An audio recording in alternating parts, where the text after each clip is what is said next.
Olá, tudo bem? Seja muito bem-vindo, bem-vinda ao GCast, o podcast aqui da Gazeta do Paraná. Eu sou Eliane Alexandrino e mais uma vez estou à frente aqui do programa Gazeta Entrevista. Hoje a gente tem a satisfação de receber o vereador Hudson Moreschi, que também já foi secretário, de Assistência Social, contribuiu muito aí para o Cascavel e não parou, não é mesmo? Seja bem-vindo, tudo bem? Tudo bem, Eliane. Satisfação estar participando aqui do podcast, o GCast, da Gazeta do Paraná, para nós podermos estar aqui dialogando com as pessoas, com a população, trazendo informações sobre política, sobre aspectos técnicos do Executivo Municipal, Legislativo. Então, muito feliz pelo convite de estar aqui com vocês. A gente que agradece, a partir do momento que eu fiz o convite para ele, já checou a agenda. Beleza, Eliane, pode confirmar que a gente estará presente, sim. Mas antes de a gente entrar na parte do legislativo, eu gostaria que você falasse sobre você um pouco, sabe? Tem pessoas ainda que não conhecem quem é o Hudson Moreschi. Eu sei que ele é o pai da Júlia, casado com a Débora, e é servidor público aí de carreira já 18 ou 20 anos. Me corrija se eu estiver errada. Isso mesmo. Bom, sou nascido e criado em Cascavel, com grande alegria, satisfação, tenho 37 anos. É jovem ainda, muito jovem. Casado com a Débora, aproximadamente aí 5 anos. Pai da Júlia, a maior bênção que eu tenho na minha vida. Todos os Que dias alegria. a minha filha, minha família me dá muitas alegrias, né?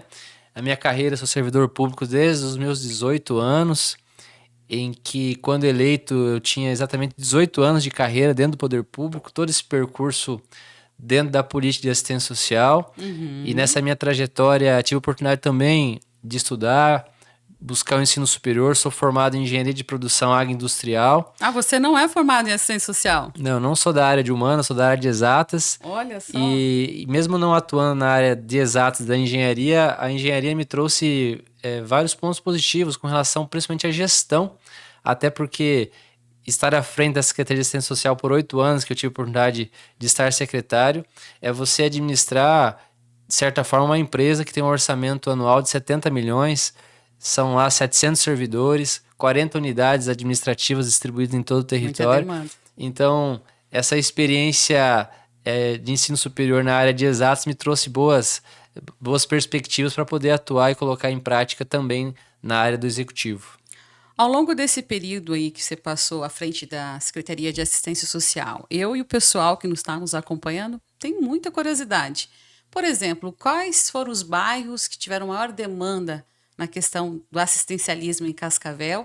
E se você tem um panorama, um raio-x do que você viu de progresso, assim, que você começou naquela região que tinha mais demanda e quando você entregou a pasta, você viu que fez um bom trabalho e aquilo ali diminuiu. Olha, a área social ela tem uma característica de estar mais presente a demanda, a necessidade na periferia, inclusive nos distritos, no interior também, né? Então, nós tivemos, naquela oportunidade, quando secretário da Assistência Social, uma missão de fortalecer os serviços disponibilizados nos bairros, principalmente a região norte, Interlagos, Brasmadeira, Sangafunda, o Floresta, também na região sul, Cascavel Velho, Santa Cruz, Santos Dumont. Então nós tivemos uma evolução muito grande com relação à disponibilidade de serviços da política de assistência social em todo o território do município. Inclusive trago em números aqui. Quando em 2016, em que eu assumi, quando saí de servidor, Sim. que eu era diretor à época e fui para ser secretário em 2017, nós tínhamos um orçamento de 30 milhões da secretaria. E aí nós evoluímos em 2024, quando eu deixei de ser secretário, para um orçamento de 70 milhões aproximadamente. Então, Mais que duplicou. mais do que duplicou o orçamento, e isso representa um aumento no número de unidades de atendimento, número de unidades de CRAS, que são os Centros de Referência de Assistência Social, que são os serviços ponta, os serviços que estão lá próximos à comunidade, à população, à porta de entrada. Então nós fortalecemos o número de unidades de CRAS, fortalecemos o número de unidades de CRES que atende às violações de direito, fortalecemos também o número de vagas de acolhimento, seja de crianças, adolescentes, mulheres, idosos, pessoas com deficiência, vítimas de qualquer violação de direito. Nós implantamos restaurantes populares. Então foram várias evoluções que, com a graça de Deus e com o apoio à época do prefeito Leonardo Paranhos, nós conseguimos avançar e evoluir a política de assistência social, tirando a política de assistência social da invisibilidade e colocando a política como protagonista, trazendo boas notícias com relação a essa área que é tão sensível, né, em que não deve ser visto como uma área assistencialista, mas uma política que deva dar oportunidade, dar dignidade às pessoas para que elas saiam de fato da situação de risco que se encontram. E para isso existe a política social. Perfeito. E enquanto você estava como secretário de assistência social, quais seriam as regiões ou os bairros, precisamente os bairros mais carentes de Cascavel? Porque a gente tem uma cidade muito estruturada, muito bonita, né? Acesso à saúde, à escola, né? Querendo ou não, a gente tem uma boa segurança pública. Mas a gente sabe que tem famílias que, infelizmente, ainda que vivem abaixo da linha da pobreza em Cascavel. Então, quais seriam esses bairros? Olha, Cascavel é uma cidade pujante, em desenvolvimento, nos últimos anos melhorou muito, porém há uma tendência, uma característica que todo desenvolvimento de uma cidade traz como consequência também a desigualdade. E aqui em Cascavel não é diferente. Cascavel tem uma característica hoje de ter aproximadamente 50 mil famílias inscritas no Cadastro Único, que é um número bastante considerável, né? Temos hoje em torno de 12 mil famílias que recebem o Bolsa Família, que é um perfil enquadrado dentro do Cadastro Único, em que essas famílias, aonde elas estão, principalmente, que responde a sua pergunta. Principalmente ali na região do Melissa, que na minha opinião é a região mais vulnerável que nós temos hoje na cidade. Para quem não conhece, o Melissa fica ali próximo ao bairro Interlagos, né? Então temos ali uma região, um bolsão de pobreza muito grande, é uma região de invasão, uma região de moradias irregulares. É uma área invadida, né? Que o município, inclusive, tem já buscado resolver, inclusive já tem casas em construção que irão retirar essas famílias de maneira digna e tornar aquele ambiente que é uma área verde, de novo, uma área verde, né? Que ele teve também um crime ambiental, infelizmente. Então ali, na minha opinião, é a região mais crítica que nós temos em Cascavel. Não é a única, né? Mas eu estou falando aqui em nível de gravidade ali, com certeza, sem dúvida, é a principal. Aí nós temos outras regiões vulneráveis. O Riviera é uma região bastante complexa e vulnerável também. Eu digo complexa porque em uma única oportunidade buscou-se 2.089 famílias que estavam em diversos cantos da cidade, com culturas diferentes, características diferentes, e se colocaram no mesmo ambiente. E com isso é óbvio que se tem desgastes, atritos, brigas, conflitos, né, que vai além só da questão de geração de renda, de pobreza, de vulnerabilidade. Então, o Riviera também eu vejo como uma região bastante complexa, falando de atendimento social. Aí nós indo para a região sul, nós temos ali o Cascavel Velho, também tem bastante vulnerabilidade, a região do Veneza, que é um loteamento dentro do Cascavel Logo na Velho. entrada ali, né? Temos bastante pobreza, vulnerabilidade.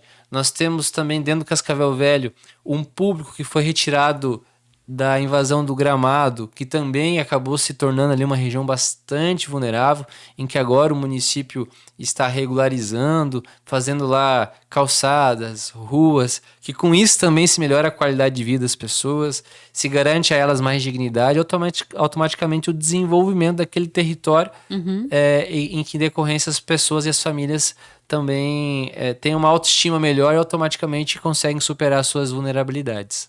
E o que levou o Hudson Moreschi a deixar a Secretaria de Assistência Social e partir para o Legislativo?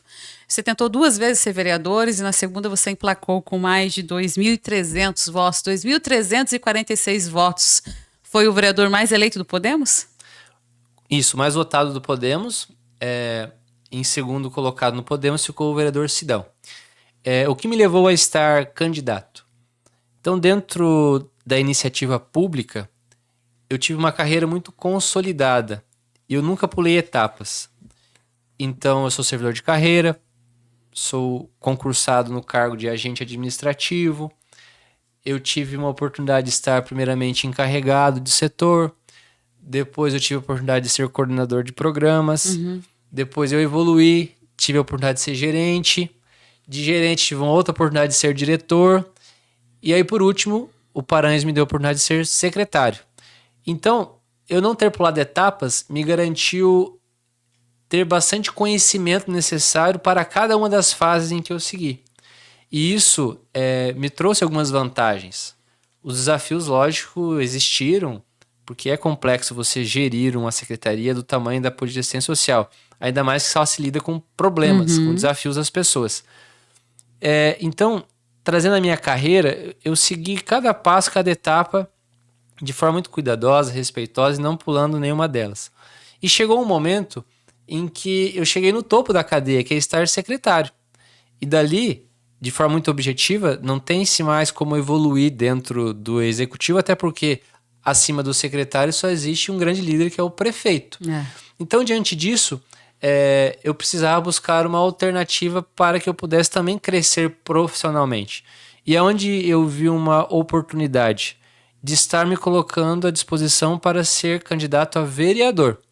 E aí surgiu essa oportunidade no ano de 2020. Pandemia, todo mundo com questões de dúvidas, instabilidade, até não sabia se ia ter eleição naquele momento, né? Foi uma eleição muito atípica. À época a gente não tinha condições, diante das restrições de acumulação de pessoas no mesmo ambiente, a gente não conseguia fazer reuniões, a gente não conseguia fazer visitas. Então foi uma eleição diferente. Mas eu participei. E à época eu fui candidato pelo Partido Social Cristão, o PSC, e naquela época eu fiz 800 votos. Perdi, Diferença, né, de 800 para mais de 2.000 votos. aprendi muito com a minha derrota, principalmente com relação a estratégias políticas, né? E com grata honra o Paranhos me deu a oportunidade de voltar a ser secretário após a derrota. E aí, com um pouco mais de experiência, eu retornei, dei o meu melhor. Eu vejo que no segundo mandato meu como secretário, consegui, por experiência, ter estratégias mais assertivas de evolução da secretaria, até mesmo conhecendo um pouco melhor essa relação política e técnica, em que é necessário todo e qualquer município ter essa relação. Infelizmente tem um preconceito com relação à atuação política, mas eu aprendi de que o técnico e o político têm que andar juntos, porque andando juntos, um colabora com o outro. Não adianta eu ter pela política recursos para investir se o técnico não me entrega projetos. E não adianta eu ter projetos se eu não tiver um caminho político. Então, se você tem as duas características andando juntas, nós temos mais eficiência. Tendo eficiência, quem ganha as pessoas. Né? Tem o técnico apresenta projeto e o político garante o recurso. E assim nós caminhamos e evoluímos as políticas públicas, seja assistência social, saúde, educação, habitação e por diante. Hoje, à frente da Câmara de Vereadores, né? Eu vejo assim que a Câmara tem muitos jovens. Eu considero você um vereador jovem, né? Nasceu na década de 80, isso? Isso, 88. Quase beirando os anos 90. Então, assim, você, o presidente da Casa de Lei, a Bia Alcântara, né? São vários vereadores jovens. Então, assim, que projetos diferentes vocês trazem para a população hoje, né? Que vocês têm uma visão diferente, não que quem está há mais tempo, com mais experiência, não tenha bagagem, um olhar crítico como o de vocês.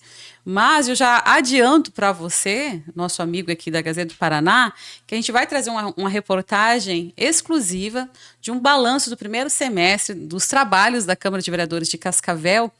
E o Hudson Moreschi, ele se destaca entre esses vereadores aí que mais apresentaram projetos. Então, eu gostaria de saber, Hudson, né, qual que é a sua visão que você está tendo desses seus 6 primeiros meses aí à frente do Legislativo? Olha, eu vejo que trazer a juventude para dentro da política é algo muito importante. Eu acho que isso traz uma esperança, uma expectativa para que a população em geral acredite na política, se envolva na política. Nós precisamos ocupar esse espaço. Nós que temos voz, que temos liderança, que temos condições de ajudar, de colaborar. E isso eu vejo muito nos jovens, né? E com grande honra, eu estou dentro dos 9 novos que entraram da renovação. Isso. E da renovação, eu, com grande alegria, eu fui o mais votado, com 2.346 votos. Perdi para os que já estavam, né? Então, eu vejo que isso também traz um sinal muito positivo para mim como um agente político, né? E a juventude traz muito isso de estar presente, com boa vontade, iniciativa, conversando com as pessoas, entendendo as necessidades, entendendo as demandas, vejo também que nós trazemos uma característica de não ter só uma bandeira, de nós estarmos ouvindo a toda a população, independente se é do bairro que eu moro ou não, se é de uma política que eu tenho afinidade ou não. Nós temos muito essa característica de abertura. E ter essa característica de abertura nos permite trazer bons resultados. Como você disse, com grande alegria também estou entre os que trouxeram mais projetos de leis ao Legislativo. Isso se deve muito às demandas que chegaram até mim, e dessas demandas eu dialogar com a pessoa ou com o grupo que me trouxe a demanda para estudarmos juntos também soluções. E soluções que sejam eficientes. Porque não adianta também eu fazer um projeto de lei que seja um projeto de lei de gaveta. Eu ia justamente perguntar isso para ti, vereador. Desses projetos que você apresenta, é de utilidade? Quantos que já foram aprovados desse ano? Já foram aprovados 2 projetos e tem outros 5 ou 6 que estão já em trâmite nas comissões, para que em breve sejam também deliberados pelos meus companheiros vereadores, né? Então é importante que os projetos também tenham relevância, façam sentido à população e que sejam exequíveis, né? Não adianta fazer só projeto para ter número, né? De projeto de lei Com e não certeza. chegar a lugar nenhum. Só ir lá aprovar, passar pela primeira, segunda votação, virar projeto de lei e não ter benefício, principalmente para quem, né, mais depende, a população. Hudson, conta para nós. Você faz parte da Comissão de Agricultura hoje da Câmara de Vereadores, certo? Certo.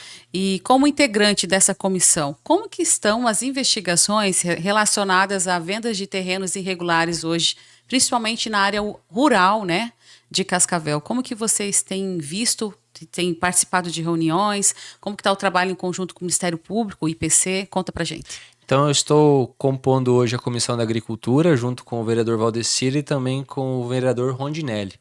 Estamos muito preocupados com relação a esse tema. Infelizmente, perdeu-se o controle com relação a esses imóveis que estão sendo vendidos de forma irregulares. Muitas vezes as pessoas não sabem a gravidade aonde estão se metendo nesse negócio. A pessoa acha que está comprando ali um imóvel, vai conseguir regularizar, vai conseguir ter matrícula, vai conseguir registrar em cartório, e não vai conseguir.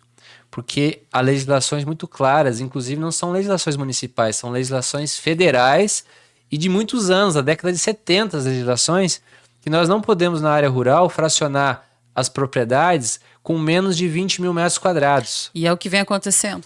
É o que vem acontecendo. Então, as pessoas estão muito numa perspectiva, depois a gente dá um jeito. Veja, nós não estamos falando de leis municipais que precisam ser alteradas, nós estamos falando de leis federais. E que o rito para que se chegue a uma alteração de lei federal é muito complexo. Então a gente está trazendo esse tema à tona, nós não queremos prejudicar ninguém, pelo contrário, nós queremos orientar as pessoas. Nós fizemos alguns encaminhamentos. O primeiro encaminhamento, a nossa preocupação é estancar esse problema, evitar que as pessoas continuem comprando. Inclusive, nós fizemos um ofício ao prefeito, em específico à Secretaria de Comunicação, para que proceda uma campanha e com a ajuda da imprensa que informe as pessoas que elas podem estar caindo num golpe comprando imóveis com essa característica que eu citei, imóveis na área rural com menos de 20 mil metros, em que elas não vão conseguir regularizar esses imóveis, em que elas irão perder o seu recurso. Tem outras implicações com relação a problemas ao meio ambiente, que obviamente você não pode derrubar a mata que está nesses terrenos, você não pode mexer em leitos de rios, você não pode realizar obras dentro de limites e distâncias de córregos, rios. Então, uma série de implicações que as pessoas não se dão conta. Com relação também, você vai fazer uma casa nesse local. Vai ter saneamento básico? Vai ter saneamento básico, fornecimento de água, Energia o fornecimento de energia. A Copel não está instalando padrões específicos para a sua propriedade. O que se vê muitas vezes também tem sido uma burla de colocar um padrão de energia num grande complexo e aí se subdivide de forma precária muitas vezes, precária no sentido que não tem a capacidade operacional de fornecimento de energia, que pode acontecer um acidente, inclusive, com relação a isso. Riscos, né? Então, primeiro passo que a comissão entende é congelar esse cenário. Evitar que ele se expanda. tenho novas comercializações. Esse é o primeiro passo. Segundo passo, em que aí nós possamos ter um diagnóstico mais preciso de quantos foram os loteamentos feitos, de quais foram as pessoas que adquiriram, e aí entender cada cenário. Porque, como eu falei, tem cenário em que a pessoa pegou uma propriedade que era um plantio de soja e subdividiu. De certa forma, aí não tem um passivo ambiental muito claro ainda. Mas tem propriedades que foram feitas dentro de matas, próximo a rios. Nossa. Então, tudo isso, o GAEMA, que é o Ministério Público lá de Toledo, ele está muito atento, inclusive solicitando informações ao Executivo. E hoje essas áreas já foram localizadas? Quais são as partes da cidade que está tendo maior incidência, né, dessa venda irregular? E como você já adiantou, são vários fatores que impedem da pessoa construir e fazer algo com aquele terreno, até mesmo comercializar. Comprou, como é que vai vender uma coisa que está irregular, não tem matrícula, né? Não tem uma escritura via cartório? Fica tudo mais difícil para quem compra, né, um terreno irregular. Então, hoje, se você tem esses dados, quais seriam as áreas, as regiões onde estão com maior demanda e qual é a quantidade? Porque a gente percebe que só vem aumentando. Pelo que nós verificamos junto ao Ministério Público, são em torno de 80 áreas identificadas pelo próprio município. O desafio é que essas áreas não são concentradas. Nós temos algumas áreas que são próximas aqui ao autódromo, por exemplo, muito próximo à área urbana. Assim como nós temos situações muito distantes da área urbana, como, por exemplo, lá no reassentamento de São Francisco. Nós temos situações lá em São Salvador, nós temos situações lá em Sede Alvorada. Então, esses problemas eles estão pulverizados em todo o território rural de Cascavel. O que dificulta também toda e qualquer intervenção de regularização. Porque, de repente, se elas estivessem numa região próxima, todas elas, se conseguiria estudar uma urbanização dessa localidade. E eu não estou falando errado, é de fato uma urbanização, porque eu vou ter que ter lá asfalto, eu vou ter que ter disponibilidade de CMEs, escolas, unidades de saúde, eu vou ter que ter fornecimento de energia elétrica, eu vou ter que ter fornecimento de água, eu vou ter que ter fornecimento de tratamento de esgoto, eu vou ter que ter fornecimento de transporte público coletivo, eu vou ter que ter disponibilizado a coleta de lixo. Então, hoje, o Executivo tem condições de colocar a empresa que presta serviço para buscar a coleta de lixo lá em São Salvador? Tem condições de colocar para buscar lá no São Francisco? É óbvio que não tem. Não. E aí, como que fica essa prestação de serviço? Porque é um serviço essencial. Se a população naquele território depois ser regularizado, como fará?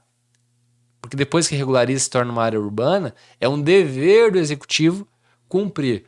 Terá o orçamento público necessário e suficiente para suprir essa pequena gama que eu citei aqui, porque são muitas outras demandas e necessidades.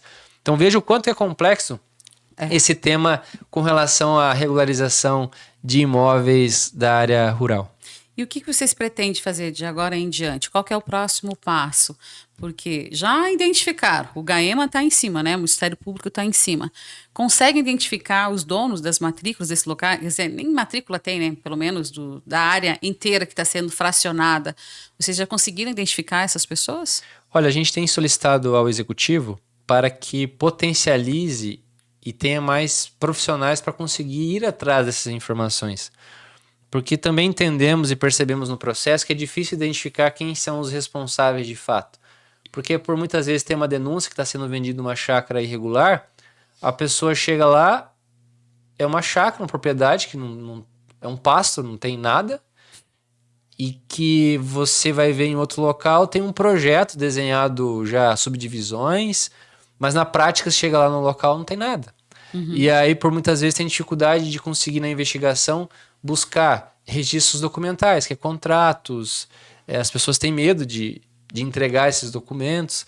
Então, por isso, a gente tem pedido ao Executivo para que melhore também com relação à contratação de fiscais para estarem disponíveis para essa missão, que a gente entende também como fundamental para que evitar que esse negócio perpetue em que na prática é um golpe.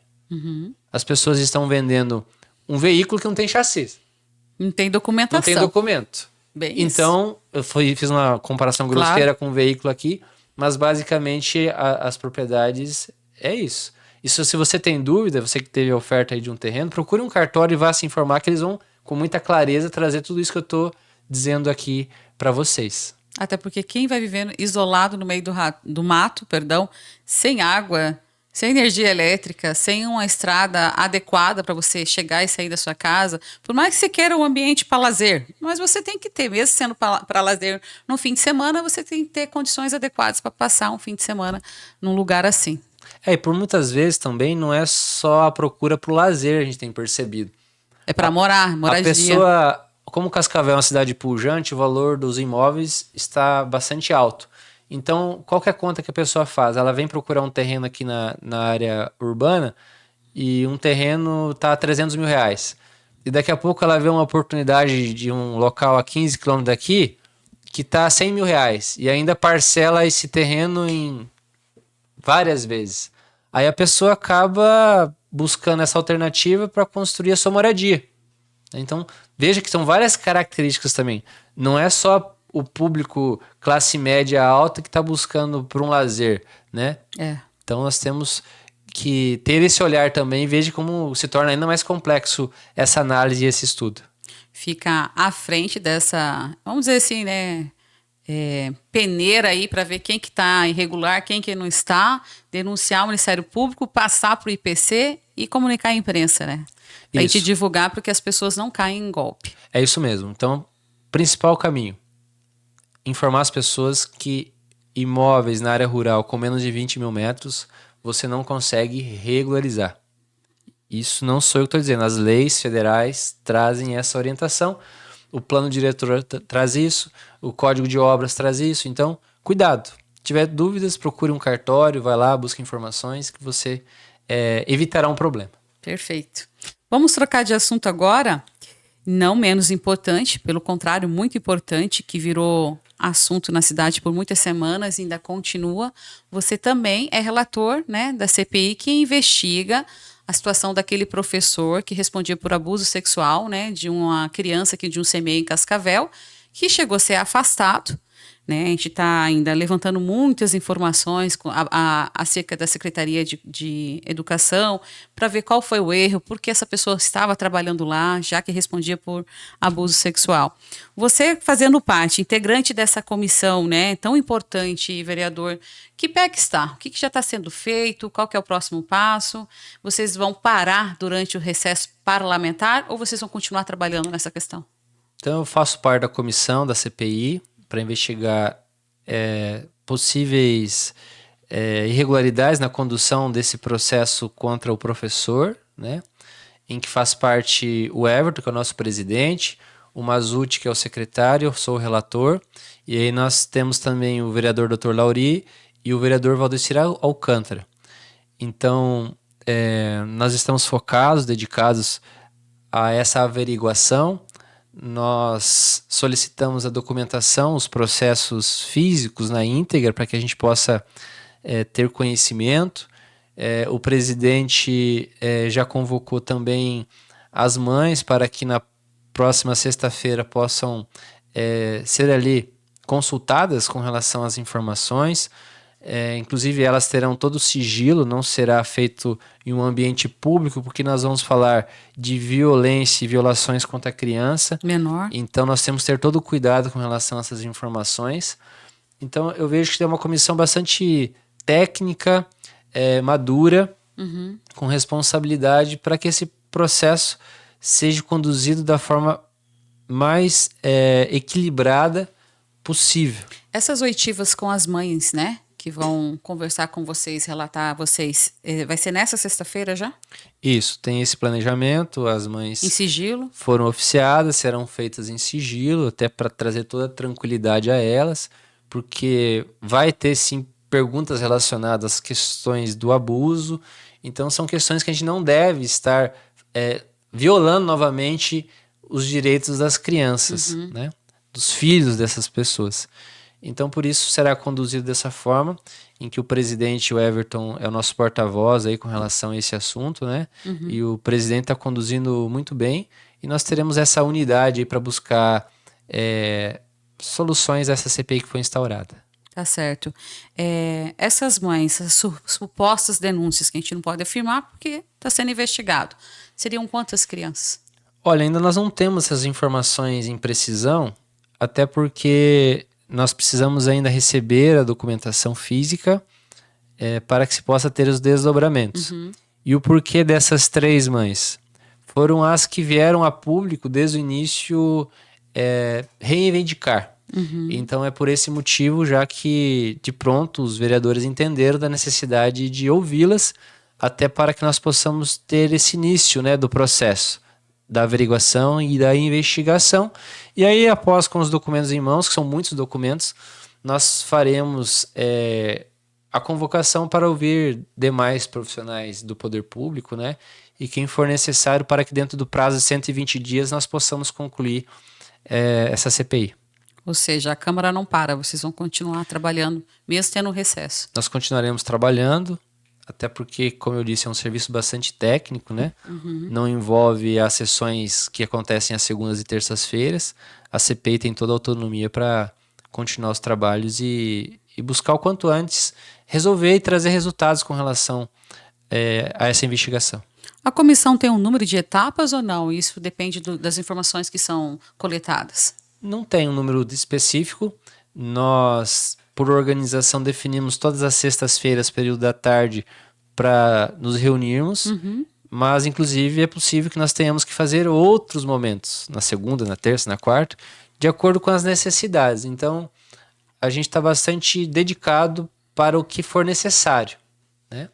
E, como eu disse, nós temos um prazo a cumprir, em que não é um prazo tão longo, então a gente precisa ter dedicação para que possamos cumprir esse prazo, 120 dias, que pode ser prorrogado por mais 30, mas nós queremos o quanto antes trazer já o resultado disso. Trocando a página, vereador, conta para mim. Você fuma, é fumante? Não. Alguém no teu gabinete é fumante? Não. O Gregory, o assessor que está aqui, ele é fumante? Não. Mas você tem um projeto de lei pelo qual, não que eu sou contrária a quem fuma, que fica bem claro, cada um tem as suas escolhas. Mas a sua defesa do projeto em relação ao cigarro eletrônico é de muita importância porque envolve menores de idade, principalmente adolescentes, né, que estão passando da fase da criança, entrando na adolescência e está se descobrindo. Né? E nessa questão de se descobrir, o mundo oferta muitas coisas, né? Então, conta pra gente quando que surgiu essa ideia, né, de criar esse projeto muito importante, né, voltado aí principalmente para essa faixa etária aí dos 15, 16, 17, e o que você acha que vai conseguir através desse projeto? Então, é um projeto que nós denominamos Vapor Zero, que ele é em consequência de uma lei municipal que eu aprovei, que é o Junho Branco, que é o combate das drogas lícitas e ilícitas. Neste caso, o vapor ou cigarro eletrônico é uma droga ilícita.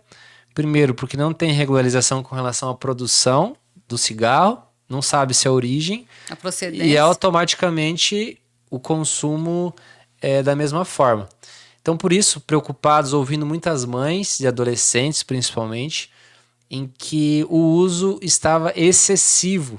Veja, não só do uso, que já é preocupante, mas o uso excessivo. Aí nós procuramos, então, ouvir os colégios estaduais, principalmente porque é a faixa etária ali dos 11 para frente que estava acontecendo o problema. Nossa, dos 11 anos já? 10, 11 anos, 12 anos. Muito cedo, hein? E aí nós procuramos a chefe do núcleo de educação, e aí a chefe do núcleo validou a nossa preocupação das mães, em que de fevereiro a março tinha em torno de 200 vapers que foram apreendidos dentro das salas de aula. Então, isso nos deu a certeza que nós devíamos seguir com a proposta. Diante disso, envolvemos acadêmicos de medicina, em que eles foram fundamentais, porque a nossa estratégia qual que é? Não é da coação. A minha proposta não é de ir dentro das salas com policiais, com guardas municipais e sair abrindo as bolsas, né? Até porque a gente conhece adolescente. Se a gente fizer isso, proibir. Ele vai por outro caminho. Exato. Então, a nossa estratégia é da sensibilização. Ensinar, né? Por isso, os profissionais de medicina. A ideia foi, então, que esses profissionais vão dentro dos colégios, serão 23 colégios ao total, e lá os acadêmicos vão mostrar o prejuízo que o uso do cigarro eletrônico traz para a saúde. Então, eles vão lá e já mostraram, por exemplo, no Eleodoro, que foi a primeira oportunidade, no dia 6 de junho, o câncer de boca, câncer na laringe, câncer de pulmão, insuficiência respiratória, tudo isso de forma a sensibilizar. Porque o adolescente ele também é um formador de opinião. Se eu conseguir sensibilizá-lo, ele vai chegar em casa e vai ver o pai fumando cigarro eletrônico, ele vai ser o primeiro pai. Larga essa porcaria que ele vai te fazer mal, vai te causar câncer, vai te dar insuficiência respiratória. Pai, mãe, para com isso. Porque o cigarro eletrônico ele tomou uma proporção tão perigosa que inconscientemente ele se tornou um substituto do cigarro tradicional.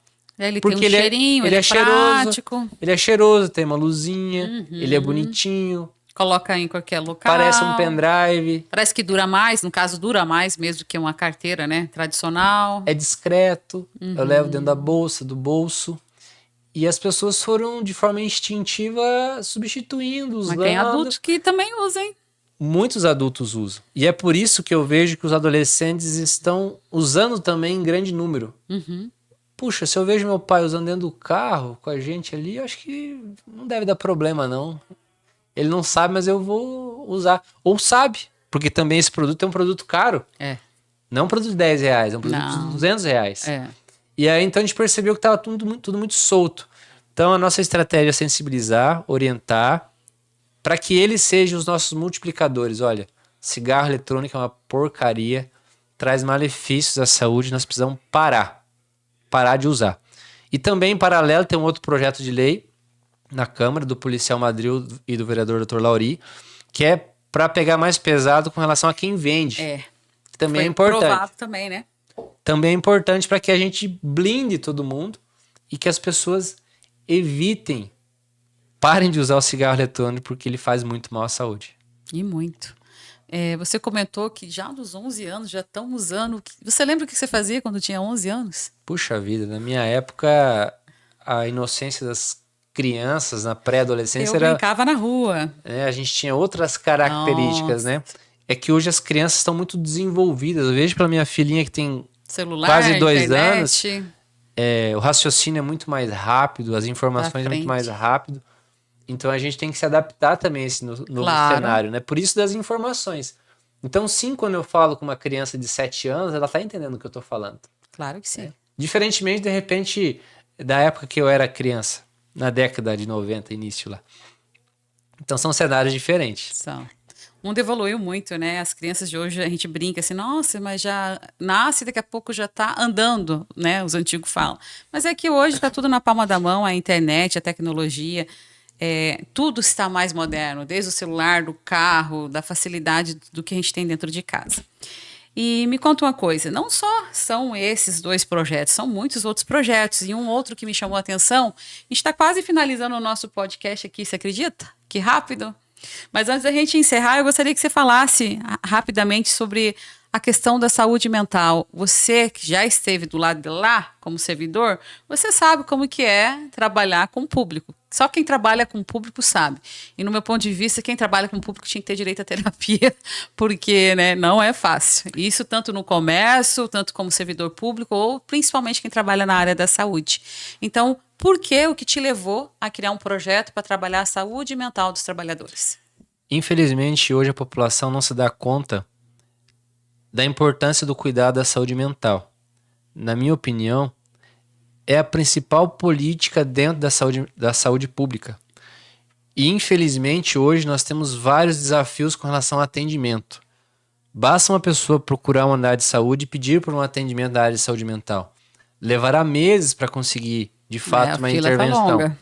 Então, a gente está trazendo essa proposta, esse projeto de lei, para que as empresas tenham atenção com relação aos seus trabalhadores, deem o devido cuidado que merece o tema. Inclusive, tem uma mudança de legislação nacional que, a partir de agora, a pessoa que apresenta um atestado de saúde mental é considerado um acidente de trabalho.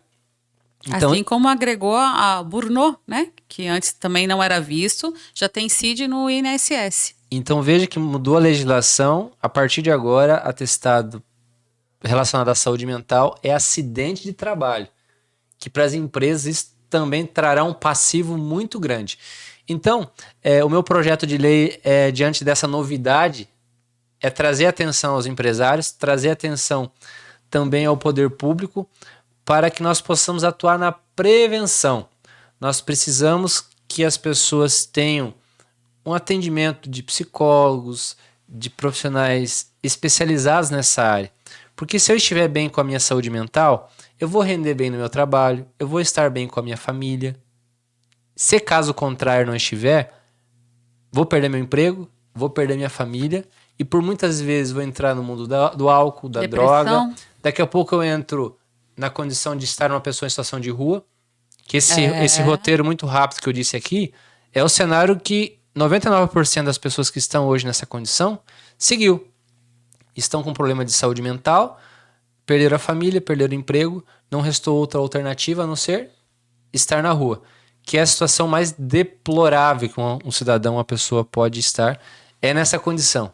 Muitas pessoas romantizam, né? Ah, ele tá lá porque quer, Não. é uma decisão dele.